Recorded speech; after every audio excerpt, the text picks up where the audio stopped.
the volume. Turn up the volume.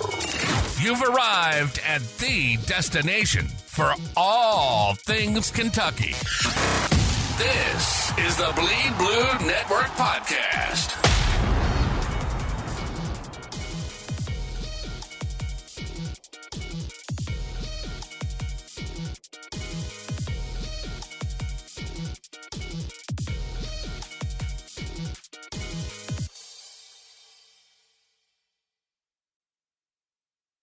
What is going on, Big Blue Nation?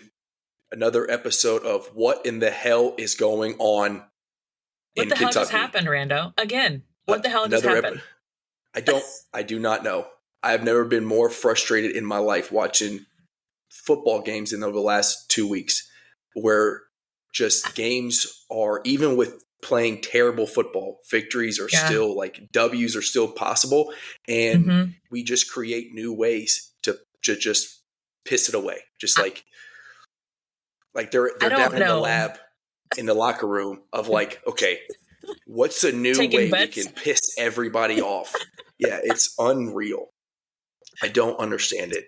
To be fair, I don't know if yesterday's game was winnable no matter what they did, just because of the product on the field. And I know people are going to say, oh, there were terrible calls. And you're right. There were terrible calls. But those terrible calls did not cause them to give up that many points and lose by, 24, 34, whatever it was. That did not cause that. So yeah, it spiraled out of control early. We kind of got it back, back to a touchdown game. And you think there's a chance. That's the other frustrating thing about this is like all these losses are like, they're ebbs and flows of, I put out a tweet, ball game. And the next thing you know, Barry on, because we were down 2 scores, you just don't think that we're going to come back from a 2-score way this offense is. And then Barry on has a kickoff return and you're like, oh, we get the ball back at the second half and score. And it's like all these different things are happening and you're just on the edge of your seat. Like, okay, maybe this is going to be the drive that we're going to get it together. And every single time it's just disappointment. Barryon was the bright spot yesterday, I think, for that. At least with that, I think that was for that play. Correctly. That play, that play. That was the first time I think that a UK had ran not touchback, but since 2002, I think. Against an SEC opponent. I'm pretty sure I saw Corey put that stat out, but that was one bright spot yesterday. I think that was his fifth. I think that's his fifth kickoff return for a touchdown since he's been at Kentucky. He is very, very explosive. You want to manufacture ways to get him the ball. But again, he made that incredible play, but the ball bounced off his hands and turns into a pick. And the drive before. So it was instant redemption. People were like, hey, instant redemption is like, but he still cost us 7. Like we could have, if he makes that catch, sure, he may not have a kickoff return for a touchdown on the next kickoff, but if he goes down and scores there, that ball game's touchdowns really at that point either. Yeah. So, yeah. So it's just frustrating pieces throughout that game, and that those are the things that this team can't overcome. Drop passes, being negative in the turnover margin, being negative in the time of possession. Not having a positive game script where we can run the ball and we are on the positive side of the field. Those are the things that this team can overcome. We're not an explosive offense to where, you can hope that you get one play to spark you back into the game. And even when we do get that play, like we just talked about with Barryon, it just seems to not be enough. And a lot of that is the players getting in their own way. There was less of that this game, and there was more of coaches getting in their own way. And we'll lean into that because I am very, very happy with Brad White and what his defense can do. And I know a lot of people yesterday were like, this was the worst defensive game that Kentucky's had all year. And statistically, yes, the yardage shows that, but just go back and actually watch that game and see the negative script that they were put in by the offense. They were on the field too much. We kept turning the ball over, and they were just, and it gets to a point where the defense is going to get frustrated, and I don't blame them for being like, I don't blame them for being like, golly, we just turned Story gets the pick, gets it down to the 10-yard line, and you're like, this is cash. Here we go. This is the game-changing play that they make. We're going to punch this ball in, and we're back in the ball game. And then we get to the 2-yard line, or 2 or 3 yard line with the Garrett Wimsatt. Freaking get the ball in the end zone. Why? Why is such a problem? I don't understand why that's such a problem. I have the answer. Please tell me what's the answer. Bush. Okay, his play calling is the problem. I don't think he understands the personality he has. It seems that there's no connection between him and Brock at all. Excuse me, Salena. Don't even get me started on that. You are the offensive coordinator and you're the QB coach. Okay. Yeah, so if you need to connect with your quarterback, get the F out of the booth, get the F on the field, and look this man in the face and connect with him. At some point, the headset and the phone call ain't gonna work. God, I'm so upset. I'm with you. I just don't understand how, especially as an offensive coordinator, how you can look at it it is what it is. No, because you look like shit right now because your play calling is atrocious. Your QB looks lost half the time. There's no connection between anybody on the field besides Brock and Key. It's a jumble. It's like I don't know. It's a mess. Outside of a 2-minute offense where you have to, you have to throw the ball because of time management and whatnot. There should never, with this team, ever be a drive where you have 3 consecutive passes, first, second, third down, you're off the field. Never should happen. And it happens does. A lot, though. All the time. It does. Especially when you have multiple runs that are, keeping you ahead of the sticks and you're 2nd and 4, 3rd and 2, and you can run the ball and you can move and you could do these long 10, 11, 12 play drives. When you have 3 or 4 runs that all are positive yardage, and next, then you get a new set of downs and you run 3 pass plays and then you're off the field. It's like, that's when you get to the 3-yard line and you got there because of a Garrett Wimsatt run, and then you pull him and call the mess that you do instead of just do it again. Every single time that boy is massive and he's a hell of an athlete. I said boy, a grown man is massive. Grown ass man. He is a hell of an athlete. He will fall forward for some yardage. That's what I understand. Put him back in the game. Killing momentum every time they have it, it's getting killed. I don't get it. And I don't think anyone else understands it either. Because if they did, then I don't think everyone would be as frustrated as they are. I think that's a problem. We keep killing our momentum. I talked about run. If the run's working, then you run and run and run until they stop it. Consistently stop it. You don't just make them stop you running. I don't get it. Yeah, I don't understand either. And you don't have to just run in between the tackles. Right. Manufacture ways to get Barry on the ball in the run game. You look at the things that offensive coordinators who are successful. You look at the the Shanahan tree, these motions in the offense and ways that you really put the defense in tough positions. None of that is happening. We saw some motion. We saw some receivers that were coming in the backfield and hitting out into the flats and doing some of that bubble screen stuff. And that's good. That's an extension of the offense. And I would like to see more of that.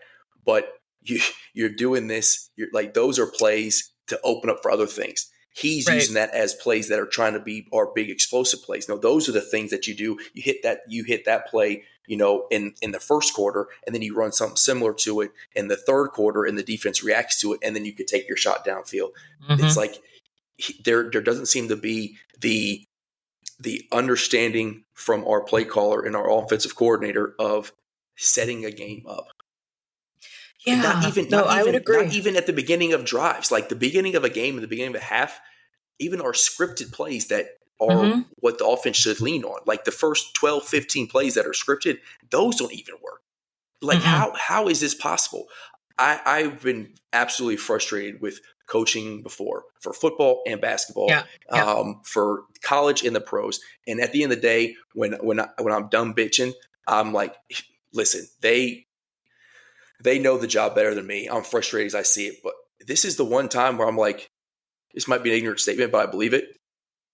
I could run that offense better than Bush is running that offense because I can see who the talented players are on the field, and I would just be, hey, what, Brock, you know what you need to do? Hand the ball off this guy and just kind of let him cook. Or Garrett, I just need you in the game. I need you to just go get 2 yards, dog. You know what I'm saying? Like, what's the play call? Score. That's the play call. I'm going to hand you the ball and go get a touchdown. It's like it's not that complicated. There's no adjustments being made either. Like nothing. He's nothing very, is very happening. overwhelmed. Yeah, he seems to be very overwhelmed. Maybe that's why he changes jobs every year. So, just saying. Yeah, something has to change. I think we'll talk about that. You put out a tweet asking for some questions, and we got some good ones. So I think we can address those. And then after that, one of the questions talks about like when is the time for change, and it's now. But we'll kind of talk to what that change should look like, in my opinion. And then you kind of, I would love to hear your take on what you think the change should be as well. I think, and this is going to sound crazy to me, but not crazy to me, and it might frustrate some fans because they've been begging for a very throw-heavy, explosive offense. But at this point in the season, because now you have to hope you get to a bowl game. Like, that's where we're at now. It's not, we're going for, it's, can we win enough to get to a bowl game? That's where we're at. And I don't know with how they've been playing and our schedule remaining if that's feasible. And that is ridiculous to even say. But just run the damn ball. Run the ball. Just run the ball. Yeah. I know we talked about it last week, and I'll say it again. Wilcox, 3 carries, over 30 yards. I don't care if the kid runs barefoot. I really don't. When he's producing like that, downhill consistently, you play him. Whatever issues there are off the field, you handle that.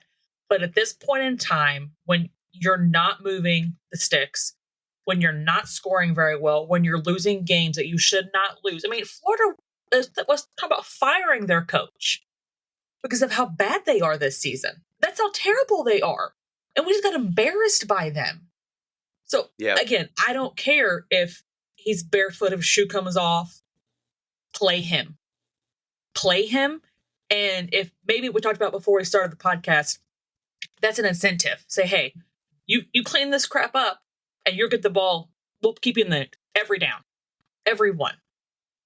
Maybe it's not a matter of punch. Maybe it's a matter of, hey, you do this right and you'll get the rewards for it.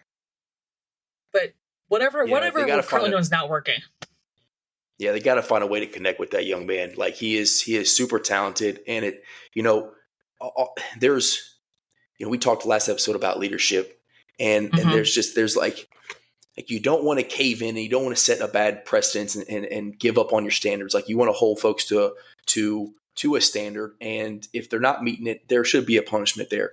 Right. But yeah, like you said, find the incentive, find a way to connect with this young man. There's personalities on there. Maybe it's you do feed him one game and then you bring him in, so he gets 15, 20 carries a game and he's going to go off if he gets that many carries. We've seen what happens when he touches the ball. Exactly. And then you bring him in.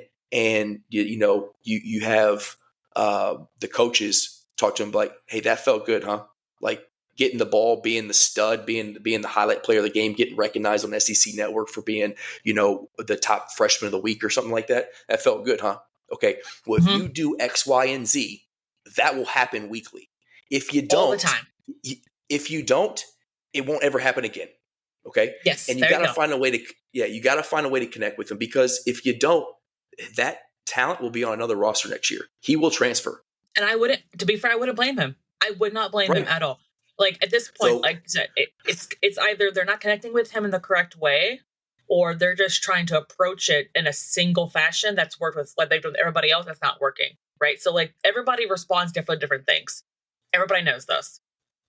And what they're doing currently is not working, clearly. But yeah, no, he'll be on their team next year if things don't change. He will transfer out. yeah. Which is sad because And he's extremely talented. right. And as a coach, whether it's the running back coach, it's Bush, it's Stoops, it's Vince, somebody,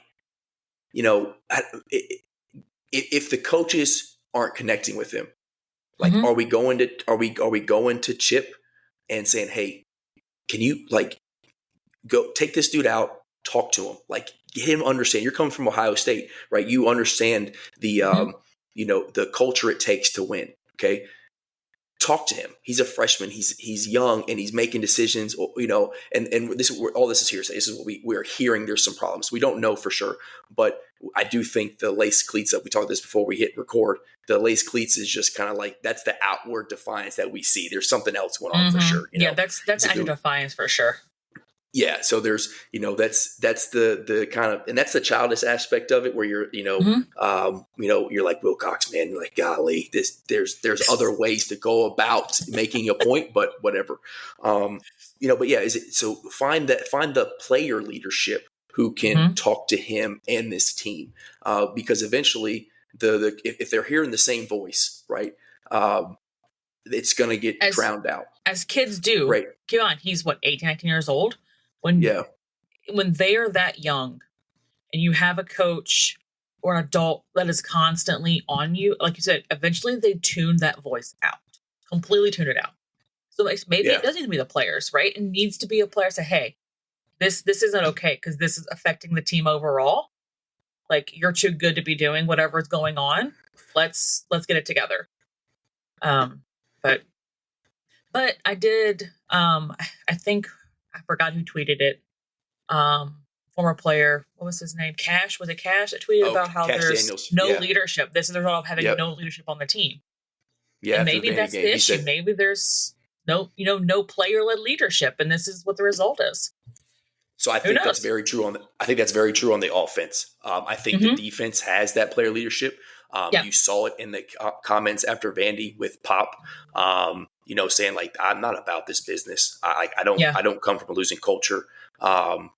This is not okay. I think, Dion is someone who's that leader as well. JJ Weaver being a fifth year senior, like these guys, I think step up and you see the defense and the continuity there. I don't think it's that way. I don't think it's that way on the offense.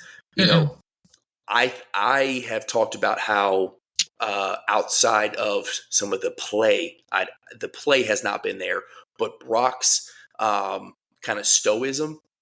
That's a word, right? Stoic. I think stoic is a word. Okay. All right. SAT word of the day for me. Oh, well. Yeah.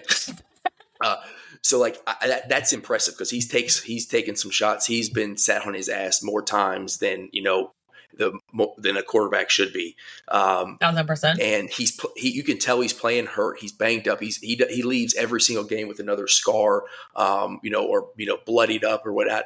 And he just goes to the sidelines and he kind of stays to himself. We need emotion. Yes, that's what I say. So I've been impressed with that. I would like for one time, like when Barryon drops the pass, or when he makes a play and Brock's trying to get up to the line of scrimmage and go, and Barryon's too busy, jawing with the cornerback. Like when we're losing the game, I would love for him to get to the sideline and just absolutely lay into him, or somebody. I love Jordan. I love Jordan Dingle. He dropped the one that turned into an interception. That ball was too high and coming in too hot. That was Brock's. But the one before that was kind of back over shoulder. That's a catch you got to make. Like afterwards, to see or hear about Brock going like, "Hey, dude, you want the ball? Yes, okay, catch the damn thing." okay, Right. good to go. I cannot trust you if you're not going to catch the ball. Like, I would like to see some of that emotion on the sideline. And unfortunately, it's been more of Brock going to the sideline looking defeated.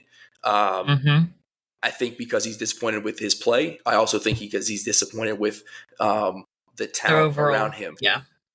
Or the talent is there, or I should say the potential is there. And yes.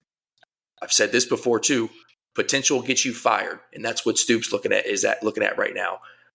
We had a lot of potential going into this season, and we have not lived up to that. And it's always, we have the potential to do this. The player has the potential to do this. Potential is a dangerous thing. You have to actually go do. And we are not consistently right now. I would agree with the fire.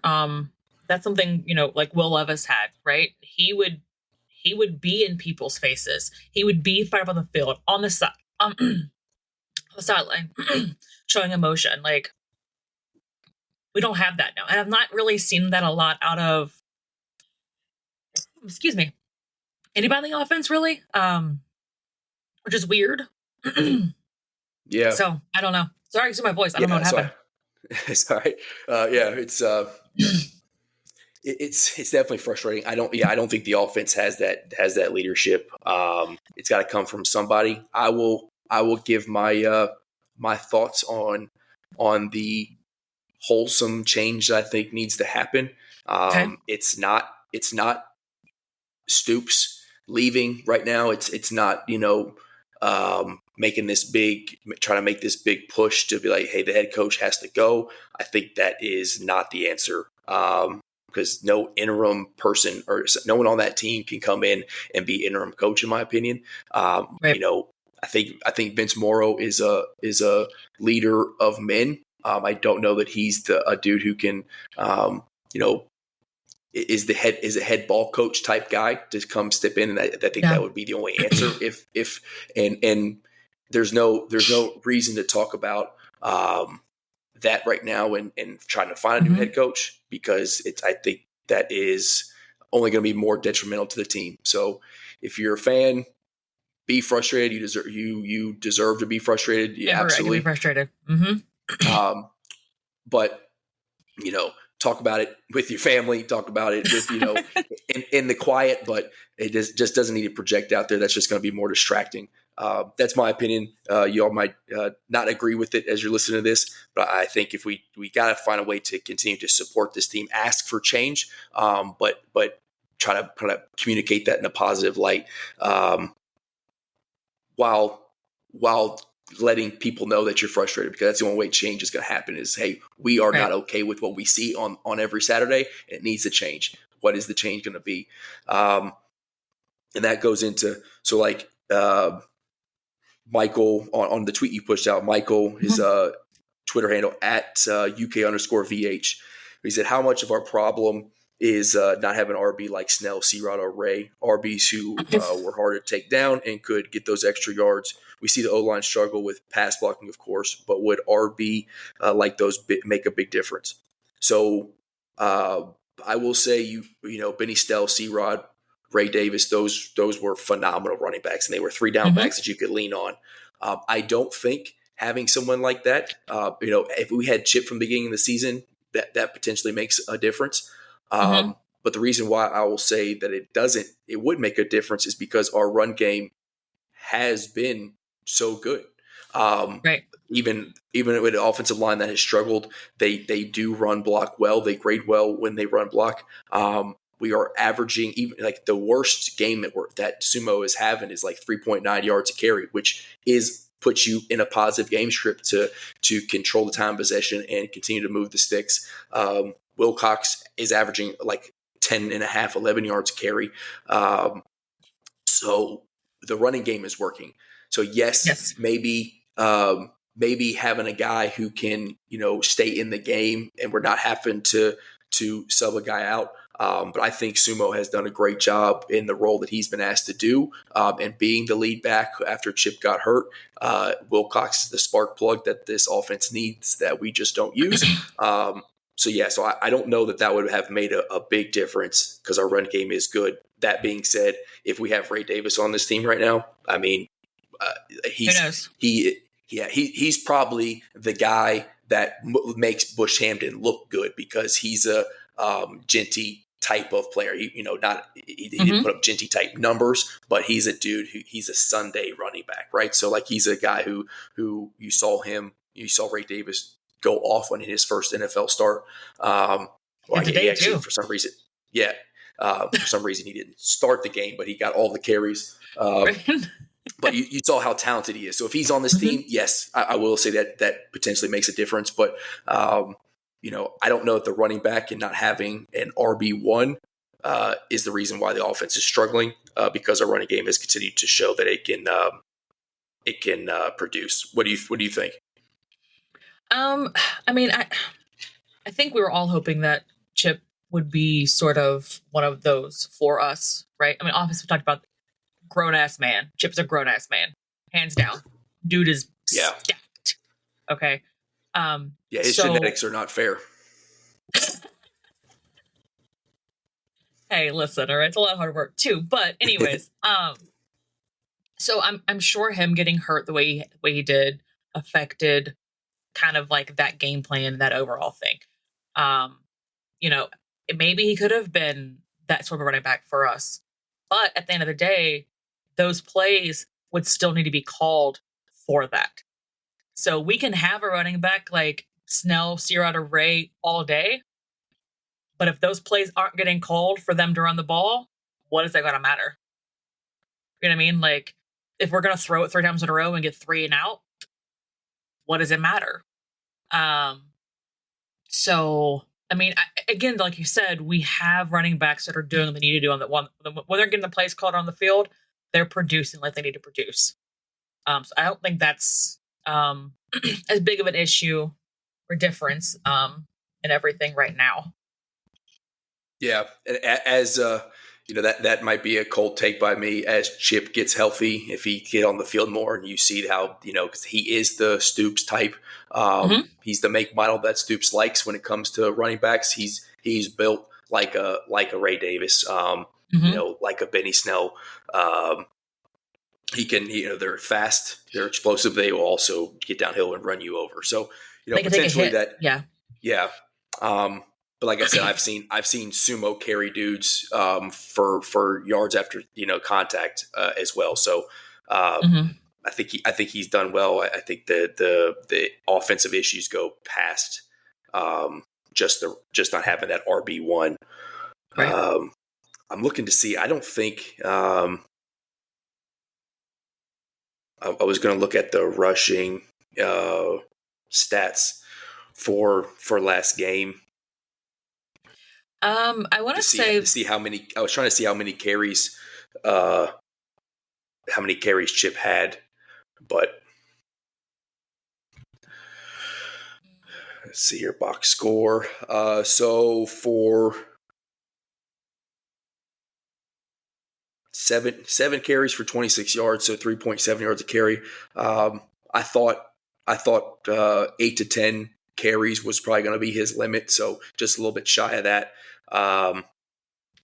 But the 4 carries for Gavin, in a game where it's a slugfest like that, at least it was at the beginning until they blew it out in the fourth quarter. Him only having 4 carries is, especially when you decide to pull him off the goal line like that, is questionable at best. But I've already ranted. I've already ranted about Mr. Hampton and how I feel about him. But going on to the next question here. And Coach Evans and John, they both asked kind of the same questions. When is enough enough? John asked, when is enough enough? When will we make mass coaching changes? And then Coach Evans, like, where does UK go from here? I'll let you start off with that one. Well, we touched on coaching. There's just creates so much noise. Even though, again, we understand the fans being frustrated, obviously. Like everybody is a UK football fans frustrated. As far as Coach Evans' question, to be fair, I think you need this to go back to the basics. Like to go back to what Stoops loves to do as far as an offense goes, like I talked about earlier, running the ball, right? And then you just try to put together a cohesive offensive plan and win a game against a team, especially that we're supposed to win against. I think that's where you go from here. Anything else right now is not productive. As far as coaching, and that's not productive, right? Right now, it's about trying to figure out where to go for the rest of this season, how to salvage what you can from this season, and then after the season ends, then you talk about whatever you talk about. But right now, it's can we win more games against teams we're supposed to beat? Like, can we do that? Because so far we haven't proven that we can do that.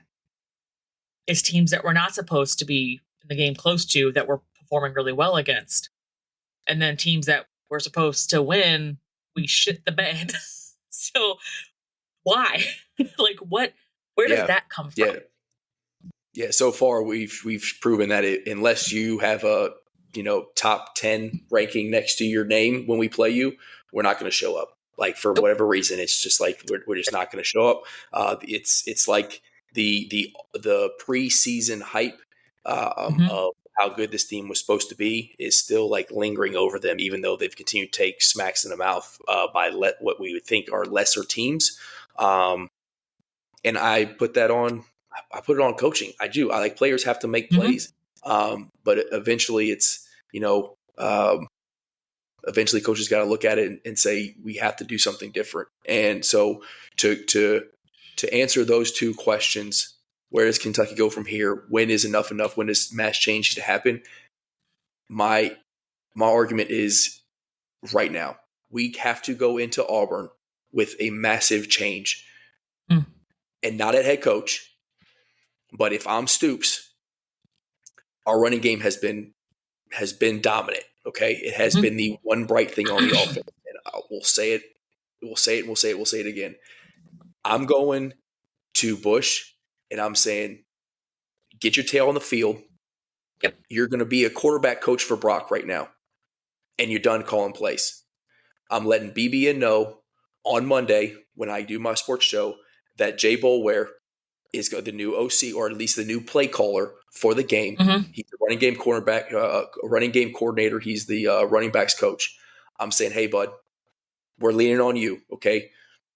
Doesn't have a history of calling plays, but would it matter at this point? Like, I need you to get in your bag as the run game coordinator and make this team. It's not our offense is going to be flashy. It's not. We just at this point in the season that you're not going to add those wrinkles to it to where all of a sudden we show up and it's like, holy hell, we are an explosive offense. No, the only time we're going to show an explosive offense when we play Murray State, probably. That's just because we're going to out talent them. It's going to be, like when we played Ohio. But so then you say, okay, Stoops, get to your identity of Youngstown, Ohio, freaking, hard nose, grinded out football to where the trenches are where the game's going to be won. And we're going to run the rock and we're going to run the rock. And we'll have some plays that go downfield. Once we show that the team has to respect that run more and we start getting heavy boxes, 8-9-man boxes, then we'll utilize our talent on the outside.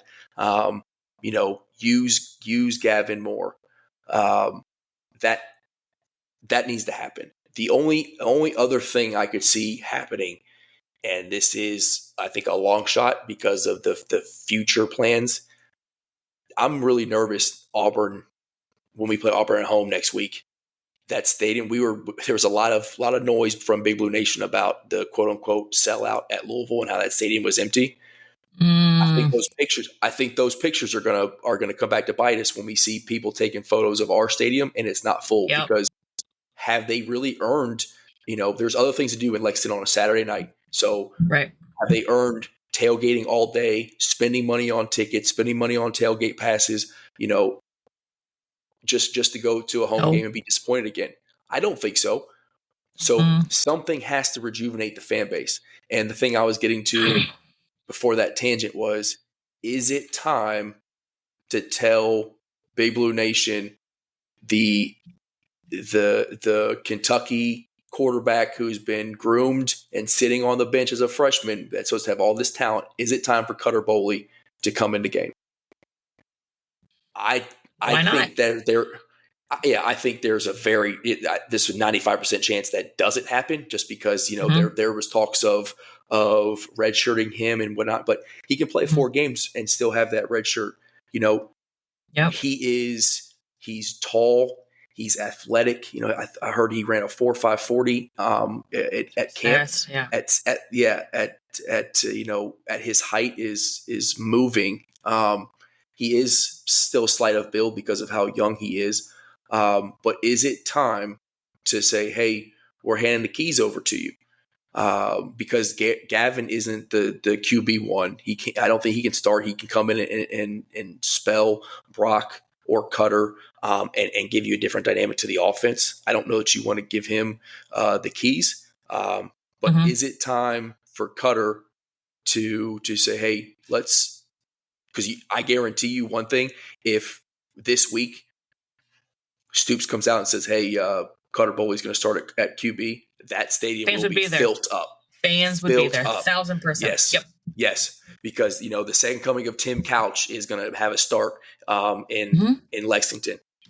So do something. And again, I'm not there. I've heard he's been slinging it. I heard that he is everything that we expect him to be. We also heard this. We also heard the same thing about Brock, at the beginning of the season. So. For those saying, he threw interception in the game. Okay, yeah, he got put into an impossible situation, to be fair. That was just not a good situation for him to be put into. In that atmosphere, with the game, how it had gone, that's just not a good situation. So I don't think that should cloud people's judgment of him at all. Yeah, so that's just my 2 cents. Yeah. We'll see. So those are my 2 things. I think the more likely situation, honestly, what really frustrates me is I think the most likely situation is we go into Auburn with the same, Nothing SOS, changes. Yep. SOS, same old shit. Same old shit. Same different day. Yeah. And that's what's mostly frustrating. But if I was coach for a day, and a realistic thing that I could do would be, the play calling is going to change. We're getting coaches on the field to connect with players. And this week at practice is going to suck. I'm telling you right now. It would suck so much. Oh. Yeah. Oh, you're going to go to class. They would hate their lives. Yeah, you're going to go to class, and it's going to hurt to sit down. And when you get out of bed, it's going to hurt when your feet touch the floor. Yep. And when you go into Saturday, you're going to feel like you ain't ready for this game till the whistle blows and the ball gets kicked and you take your first lick and you realize that that was easy. Monday through Friday was the hardest part of the week, and we're here. We're now mentally ready to take on Auburn. But yeah, that's I don't know if we have any more here. Roy Combs. Big fan of the program. He always supported us. He said that Florida ran the ball 44 times, 15 in the first quarter, only threw it 15, 5 in the first quarter. What adjustments were made, if any? How do you not stack the box and make Florida beat you throwing? I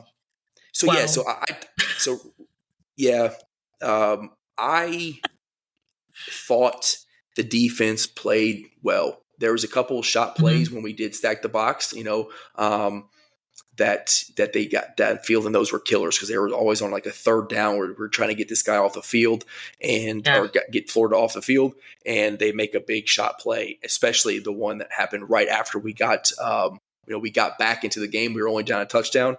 So that was killer. But yeah, the thing that I was frustrated with a little bit with the defense is they let the run game they let the run game kind of dictate, the quarterback's run game dictate how that they were going to play on the back end. So that was a little frustrating. And you could see what happens when you don't have your lockdown corner on there. Those shot plays could happen. For the first part of the game, JQ Hardaway looked like he was still mentally in the locker room. I don't know what was going on with him. He stepped it up in the but I do think the defensive game plan was a one that could have produced us a victory. Again, we were on the field too much with the not being able to score. Yeah, and the people kept leaning on the 96 yard drive that happened. They give Florida the touchdown, and that's when the game started kind of get broke loose in the first quarter or first half. But again, I go back to the defense just got a turnover and got you into the red area, inside the 10-yard line, and you got no points. 5-yard line at that point. Yeah. Yeah. Again, no points again. Like the defense watching that and then come back on the field, it's deflating. It is, and you want the defense, one that's a top 5 unit in the country, to be able to overcome that. But you see it throughout the country. You see it in the pros. It happened to the Broncos. It happened to the Jets. When your defense is dominant, and you have to. The only way you're going to win is if you hold a team to 13, 17 points. Mm-hmm. That's tough business. So, Roy, I do think there's some adjustment that could have been made. Yes, maybe you put the corners on an island and you stack the box and you say, hey, our guys are better than yours. But I think after watching the game last night, that isn't the case, because they won on those when we did man up on the outside. They won those routes and they were able to catch those deep balls. And one thing that quarterback could do, he's got a rocket. He could throw that thing deep, and he was dropping it into a bucket, and receivers were making plays. I did say last week that backups are our kryptonite. Yeah, and it's always tough because there's no real film. There's no real film on him, to break him down. But you knew he was going to be an athlete. You knew he was going to try to run the ball. And there was just some of those deep shots that happen. If we get him down, we break down, make a tackle, and it's a sack instead of him, creating a play, off scheduled play that ends up going for 30 plus yards down the field. So, I agree. Super frustrating.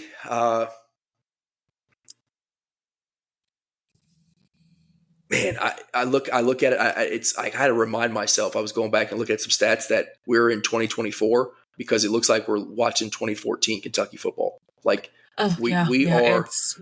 We haven't had this bad so far. Yeah, we've reverted. We went from a 10-win season to slowly regressing back to the beginning of the Stoops era, or even the pre-Stoops football, where we're struggling hoping for a bowl game at this point. Yeah, we're struggling to get over 500. We're never over 500 in the SEC. It's just not where we want to be. It's frustrating. I don't know if I could say that word enough, but it's the only F word that I can say on this podcast, because we're trying to be a family show. It is. I would say it's really disappointing. I think that's the thing. I think it's frustrating. Yes, it's infuriating in some ways as well, but it's disappointing, especially with the level of support that the fans have shown. Right, the fans buy in. They have bought in. They showing up, being loud, NIL stuff, like all of that. And then this is the result for the fans that have done so much. And it's disappointing. I thought after really Vandy, sucks. I thought after Vandy, the whole Big Blue Nation traveled to Gainesville and filled up the crowd out. But, I thought that was going to be limited. But even at the end of our last podcast, Big Blue Nation is going to surprise us. They're going to go down there. They did. There was a bunch of fans in that crowd trying to create some kind of atmosphere for the players. Eventually that match is just gonna the spark is gonna go away. Yeah, the flame's gonna go out, and truly, we joke about it. It's going to get to when is basketball season going to be here? Wednesday. Yes. Wednesday. Yeah. Yeah. Hey, I think he knows it because he understands Kentucky. But Coach Pope, this basketball season has to be good, because if we go from this football season to an underwhelming basketball season, I don't know that I can mentally handle it. I will just. Like, but Rando, you have to. I know everybody. That's the thing too. Because football is abysmal right now, and yes, I use the look at that big word I just used. Yeah.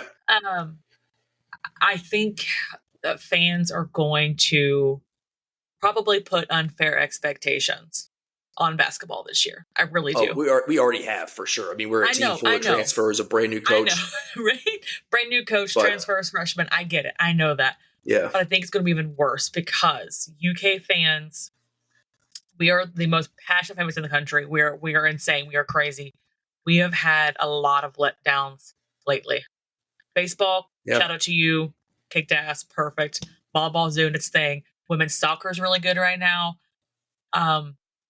But we love men's basketball. The Pew team's always good. They're ridiculous, dude. Yeah. But men's basketball and football are what the majority of the fan base love. And it has been sad. Very sad the last couple of years.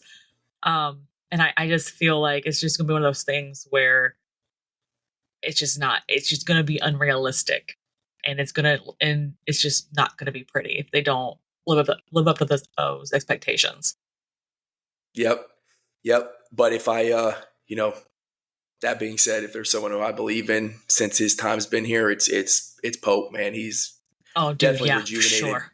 He's definitely rejuvenated the fan base, and he's just galvanized them, right? And hopefully, yes. Hopefully that continues to happen, and I look forward to talking basketball as we get into this, deeper into the basketball season with All UK Ball podcast. Let's hope we're on next weekend and we see some sort of life, we see some sort of change. If we come on and talk next weekend and it is the same setup with the same sort of play, like there's no change, I think that's when you just you don't want to give up on a season. But I will have completely lost all faith in that coaching staff at that point. If they go into a home game without trying to cause some sort of uplift, some sort of change, some sort of spark, rejuvenated belief in that team and in the fan base. Change has to happen, Stoops. Make it happen. You're the head ball coach. You will be the head ball coach. Make the freaking change. Do something, okay? Yes. Do something. That's all I ask you to do. Something. And we'll ride with you from there. But if you keep doing nothing, or at least it seems like you're doing nothing, because that's the perception right now, then the fan base is going to be done with you, and it's going to get real loud. So show us you're the head ball coach. Show us that you're that dude who came in here and turned this program around. With a chip on his shoulder. Yeah, relevant. I want Youngstown, Ohio. That's what I want. Okay, I want that dude to come out and be on the freaking. I want the fire back. The fire's not there anymore. Yeah, yep. But all right, that is another episode of All UK Ball, and I'm gonna go and try to find something to get me through this week so that I can prepare myself for the another episode of the Border Rivals podcast, where two dudes who are going to just continue to lay it down for me. But I asked for it to happen, so that's my fault. But any other save rounds for you, Salena? Any last thoughts? I will just say, BBN, this was therapy session number 2. So therapy session number 2. And you're welcome again to sound off again like you did last time. We really appreciate the feedback and interaction, obviously. Yeah, please leave the comments in whatever podcast platform you listen to. Please give it a rating if you haven't already. And then we definitely do enjoy that engagement on there and on X. So we will be back next week, even though it sucks. As always, go Cats and bleed blue. Go Cats. Yep.